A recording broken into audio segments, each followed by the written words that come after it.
ক্যানিং থানা, সন্দেশখালী এলাকা,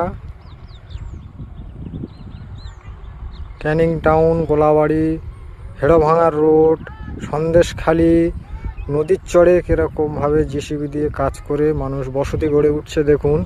ঘন বসতি গ্রাম বসছে, অথচ এই রোডটা মমতার আমলের আগে থেকে, মমতা ওঠার আগে থেকেই এই রাস্তাটি, সন্দেশখালীর রোডটা, মেন রোড এটা, এই রাস্তাটি এখনও পর্যন্ত ইটের রাস্তা রয়েছে, অথচ ইটটা মেরামত হচ্ছে না। কি ঢালাই ফেলবে, কি ইট তুলে নতুন ইট দেবে?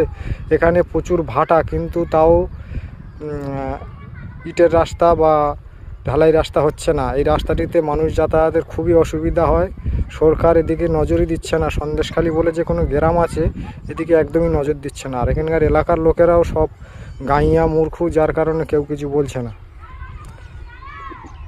আর আমার বাড়িও ক্যানিং টাউন, গোলাবাড়ি, কাছেরই ঘাটেই, কিন্তু আমার এদিকে আসা যাওয়ার খুবই অসুবিধা হয়। এদিকে আসতে পারি না, দেখাতে পারি না। তাই আজকে দেখাচ্ছি। রাস্তার ইটের অবস্থাটা দেখুন।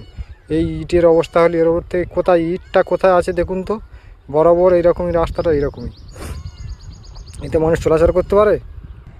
জিসিবিটা কীরকমভাবে কাজ করছে দেখুন। সবই মুসলিমরা করাচ্ছে, ঘনবসতি ওরাই গড়ে তুলছে।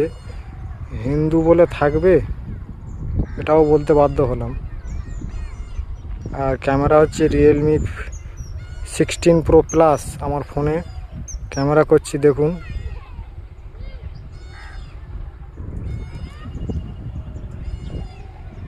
কতটা দূর পর্যন্ত গ্রাম গড়ে উঠেছে, এই দেখুন। আমি কতটা জুম করে দেখাচ্ছিলাম তাহলে। সন্দেশখালী নদীর চরে সব গ্রাম বসে গিয়েছে। আর এটা হচ্ছে নদীর খোলপিট। এই সাইডটায়, এদিকটা গ্রাম, আগের থেকেই এটা গ্রাম। নদীর বাইরের সাইডে, নদীর চরে লোক ঘিরে গ্রাম করছে, এটাই তো দেখার আছে না।